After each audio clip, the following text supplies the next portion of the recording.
Monday والی نے بھیگی آنکھوں اور کپ کپاتے ہوئے ہاتھوں سے زمین کے کاغذات اسے سونپ دیے۔ اچانک ہوائی جہاز کی تیز گڑگڑاہٹ سے منڈے والی چونک پڑی۔ آنکھیں ملتے ہوئے اس نے دیکھا ایئرپورٹ کی چہل پہل ویسی ہی تھی، گاڑیاں آ جا رہی تھیں، مسافروں کی ہما ہمی بدستور جاری تھی۔ ٹھنڈک اور زیادہ بڑھ گئی تھی اور صبح کا سرخی مائل اجالا پھیل رہا تھا۔ ٹرالی پر بیٹھے بیٹھے اس کا پورا بدن سن ہو چکا تھا۔ ویل چیئر ابھی تک نہیں آئی تھی۔ اس کے قدموں میں بیٹھی ہوئی نصیبہ والی اپنا سوٹ کیس لے کر نہ جانے کہاں چلی گئی۔ پاس سے گزرتے ہوئے ایئرپورٹ کے ایک کارندے کو اس نے روک کر پوچھا، اے بیٹا، کینیڈا کو جانے والا ہوائی جہاز کب جائے گا؟ اس نے بڑھیا کے چہرے کو غور سے دیکھتے ہوئے نزدیک آ کر کہا، اماں، وہ جہاز تو رات 12 بجے ہی اڑ گیا۔ شکریہ۔ بہت بہت شکریہ سر۔ یہ افسانہ جب میں نے پہلی مرتبہ اسے بزم افسانہ میں پڑھا تھا، جی یہ حقیقت میں بہت مطلب دل دکھانے والی کہانی ہے، اور آنکھیں نم ہونا لازمی ہے۔ سر ایک بات ہے کہ آپ کے افسانوں میں آپ کہانی سر بہت مطلب اہتمام کے ساتھ جو ہے وہ پیش کرتے ہیں، ورنہ بہت سارے جو افسانہ نگار ہے وہ افسانوی فضا بنانے کے لیے اکثر کہانی کی قربانی دیتے ہیں، لیکن میں نے کبھی بھی آپ کو کہانی کا دامن چھوڑتے نہیں دیکھا۔ آپ کے جتنے بھی میں نے افسانے پڑھے ہیں تو اس میں کہانی بہت اہتمام کے ساتھ ہوتی ہے۔ تو میں اپنے دیکھنے والوں سے درخواست کرتا ہوں کہ اس افسانے منڈے والی پر اپنے تاثرات اور تبصرے جو ہے کمنٹ باکس میں ضرور پیش کریں، تاکہ آپ کے جو تاثرات ہے وہ ہم تک پہنچ سکے۔ اب میں سر سے درخواست کرتا ہوں کہ اپنا وہ دوسرا افسانہ ٹرانسفر جو ہے وہ پڑھ کر سنائیں۔ مائک سر کے جی حوالے۔ سر، آپ کا حکم سر آنکھوں پر۔ ٹرانسفر یہ ایک ظاہر ہے کہ ٹرانسفر جو سرکاری نوکر ہوتا ہے اس کی زندگی میں آتا ہے ٹرانسفر۔ تو چونکہ میں پہلے آل انڈیا ریڈیو میں ہوا کرتا تھا کبھی، اور بہت سارے ٹرانسفر جھیلے ہیں، تو اس کی ایک جھلک اس افسانے میں غالباً نظر آئے گی۔ تو پیش ہے افسانہ ٹرانسفر۔ انجلی، اس نام ہی میں نہ جانے کیا جادو ہے، جب بھی یہ نام میرے کانوں میں پڑتا ہے میرے دل میں ہزاروں خواہشیں ایک ساتھ امٹ پڑتی ہیں۔ میری نظروں میں بے شمار رنگ برنگی تتلیاں پھڑپڑا اٹھتی ہیں، اور میرے دماغ میں بہت سے جھرنے ایک ساتھ شور مچاتے ہوئے پربتوں کی اونچائیوں سے اندھیری کھائیوں میں گم ہوتے ہوئے محسوس ہوتے ہیں۔ یادوں کے گرد و غبار میں کھوئے ہوئے قافلے کے اولین پڑاؤ پر اچانک مشعلیں جل اٹھتی ہیں، اور میں ان کی روشنی میں اوجھل چہرے کو ڈھونڈنے لگتا ہوں۔ میری انجلی، کتنی معصوم، کتنی پیاری، کتنی نازک، چمیلی کی ایک ننھی سی کلی۔ آج تک کوئی بھی گڑیا اس جیسی نہیں بنی۔ آج پھر وہ میرے احساسات پر چھا گئی ہے۔ آج پھر اس کی یاد نے میری روح کو بے چین کر دیا ہے، میرے جذبات کو منتشر کر دیا، اور میرے دل و دماغ میں ایک ہیجان پیدا کر دیا ہے۔ دہلی سے جموں کے لیے ٹرانسفر آرڈر ملتے ہی میں یہاں چلا آیا تھا۔ ٹرانسفر میں بہت دشواریاں، بڑی پریشانیاں ہوتی ہیں۔ جب میں نے یہ سرکاری نوکری جوائن کی تھی، اسی وقت طے کر لیا تھا کہ کبھی بھی ٹرانسفر کے سلسلے میں کوشش نہیں کروں گا، نہ کہیں جانے کے لیے اور نہ رکوانے کے لیے۔ اس وقت میں اکیلا تھا، لیکن اب ایک خوبصورت باوفا بیوی کا شوہر ہوں، اور اپنے 2 پیارے پیارے معصوم بیٹوں کا باپ ہوں۔ ان کی ذمہ داریاں، ان کی آسائش اور ان کے احساسات کا خیال رکھنا بھی میرا فرض ہے۔ لیکن سرکاری نوکری میں ٹرانسفر ہونا اتنی ہی بڑی سچائی ہے جتنی کہ زندگی میں موت۔ ٹرانسفر پر چلے جانا ٹرانسفر رکوانے سے کہیں زیادہ آسان ہے، یہی سوچ کر چلا آیا۔ اجنبیت میں ہر وقت آنکھیں کسی اپنے کو، کسی شناسہ کو ڈھونڈتی رہتی ہیں۔ یہاں آتے ہی دفتر کے کاموں میں مصروف ہو گیا تھا۔ کام وہی ایک جیسا جو 20 سالوں سے کرتا چلا آ رہا ہوں۔ آل انڈیا ریڈیو کے پروگرام ہر جگہ ایک ہی جیسے ہوتے ہیں۔ 3 ہفتے یوں ہی بیت گئے۔ اس بیچ اسٹاف کے تقریباً سبھی لوگوں سے ملاقات ہو گئی۔ کچھ کے نام یاد رہے لیکن زیادہ تر کے بھول گیا۔ آج دوپہر بعد اپنے آفس کے کمرے میں اکیلا بیٹھا اپنے منتشر خیالوں کا جال بن رہا تھا کہ ایک رسیلی آواز نے چونکا دیا، سر میں آ سکتی ہوں؟ اچانک کچے دھاگے میں بندھے ہزاروں گھنگرو ٹوٹ کر بکھر پڑے۔ میرے سامنے ایک لڑکی کھڑی تھی، لمبا قد، کھلا ہوا چہرہ، بولتی ہوئی آنکھیں، ہونٹوں پر مونالیزا کی مسکراہٹ لیے، خوبصورت رنگین پھولوں والی نیلی ساڑی نہایت سلیقے سے پہنے ہوئے، وہ مجسم پھولوں سے لدی ہوئی لچکتی ہوئی ڈال دکھائی دے رہی تھی۔ میں انجلی ہوں، انجلی شرما۔ میں اس کی طرف دیکھتا رہ گیا۔ اس نے کرسی پر بیٹھتے ہوئے کہا، میں یہاں پروگرام ایگزیکٹو ہوں سر۔ مجھے یاد نہیں کہ میں نے کوئی رسمی جملے کہے بھی کہ نہیں، یا بس مسکرا کے ہی رہ گیا، لیکن اتنا یاد ہے کہ انجلی نام سنتے ہی میں کہیں کھو گیا، بہت دور، بہت پیچھے لڑکھڑاتے ہوئے بچپن کو قصبے کی کچی گلیوں میں اسکول سے گھر کی طرف جاتا ہوا دیکھ رہا ہوں۔ اسکول بیگ پیٹھ پر لدا ہوا ہے اور میرا منہ غصے سے پھولا ہوا ہے۔ میرے پیچھے تھوڑے فاصلے پر انجلی چل رہی ہے، پیٹھ پر اسکول بیگ، ہاتھ میں پانی کی بوتل اور دونوں آنکھوں میں موٹے موٹے آنسو لیے ہوئے۔ اس روز انجلی سے میرا جھگڑا ہو گیا تھا۔ کس بات پر؟ یہ تو یاد نہیں، لیکن ہاں اتنا یاد ہے کہ میں نے اس کے گال پر ایک چانٹا مار دیا تھا اور وہ چلا چلا کر رو پڑی تھی۔ اس وقت کوئی ٹیچر کلاس میں نہیں تھا۔ اس کے رونے کی آواز سن کر برابر کی کلاس سے ایک ٹیچر آ گئے۔ ان کو سب بچوں نے میرا نام لے کر بتایا، اس نے انجلی وارشنے کو مارا۔ انجلی وارشنے ایک پولیس آفیسر کی بیٹی تھی اور میری بہت اچھی دوست، بلکہ سب سے اچھی دوست۔ ہم دونوں کلاس میں ایک ہی بینچ پر ایک ساتھ بیٹھتے تھے، ایک ساتھ لنچ کرتے۔ مجھے اس کا اور اسے میرا کھانا بہت اچھا لگتا تھا، اور اسکول سے چھٹی ہونے کے بعد ایک ساتھ ہی ایک دوسرے کا ہاتھ پکڑے ہوئے گلی کے اس موڑ تک آتے جہاں سے ایک راستہ پولیس لائن کو اور دوسرا میرے گھر کو چلا جاتا تھا۔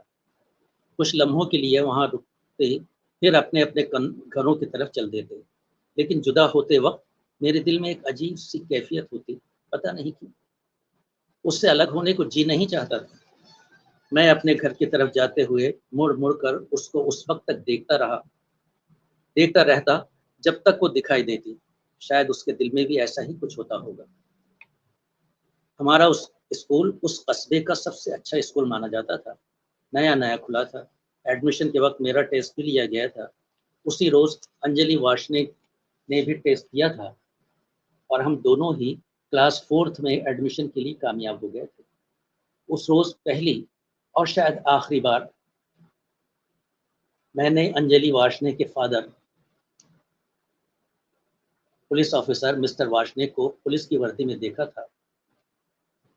پولیس والوں سے میں کیا سبھی بچے ڈرتے تھے، اور شاید ہمارے اسکول کے سب ٹیچر ڈرتے تھے، اس لیے انجلی وارشنے سے بھی سب بچے ڈرتے تھے۔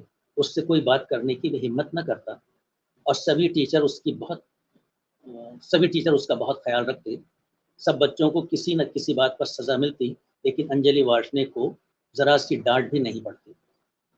اس سے شروع میں تو میں بھی بات نہیں کرتا تھا، لیکن ایک روز صبح جب میں اسکول آ رہا تھا تو دوسرے راستے سے انجلی آتی ہوئی دکھائی دی۔ وہیں پر ایک کتے کا چھوٹا سا بچہ اس کے ساتھ لگ گیا۔ انجلی اس کو دیکھ کر ڈرنے لگی اور گھبرائے ہوئے انداز میں چیخ کر اس کو ہٹ ہٹ ہٹ کہنے لگی۔ میں اس کے پاس گیا، وہ جلدی سے میرا ہاتھ پکڑ کر میرے پیچھے چھپنے لگی۔ میں نے اپنا بیگ گھما کر کتے کے بچے کو مارا۔ اس کو لگا تو نہیں، لیکن وہ ڈر کے بھاگ گیا۔ اس کو جاتا دیکھ کر انجلی نے اطمینان کی سانس لی۔ اس کا دل زور زور سے دھڑک رہا تھا۔ اس کی آنکھوں میں کتے کا ڈر اور میرے لیے شکریہ کے جذبات میں اس وقت بھی اچھی طرح محسوس کر سکتا تھا۔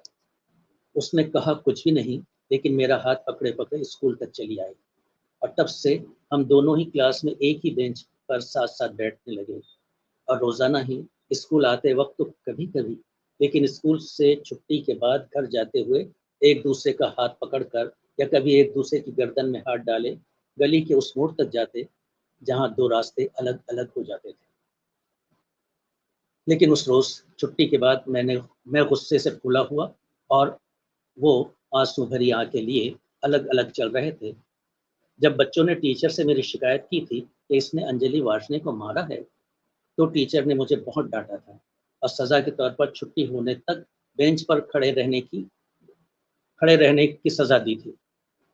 میں بینچ پر کھڑا تھا اور انجلی سسکیاں لیتی ہوئی شرمندہ تھی کہ اس کی وجہ سے مجھے سزا مل رہی ہے، لیکن میری سزا ختم کروانا اب اس کے بس میں نہیں تھا۔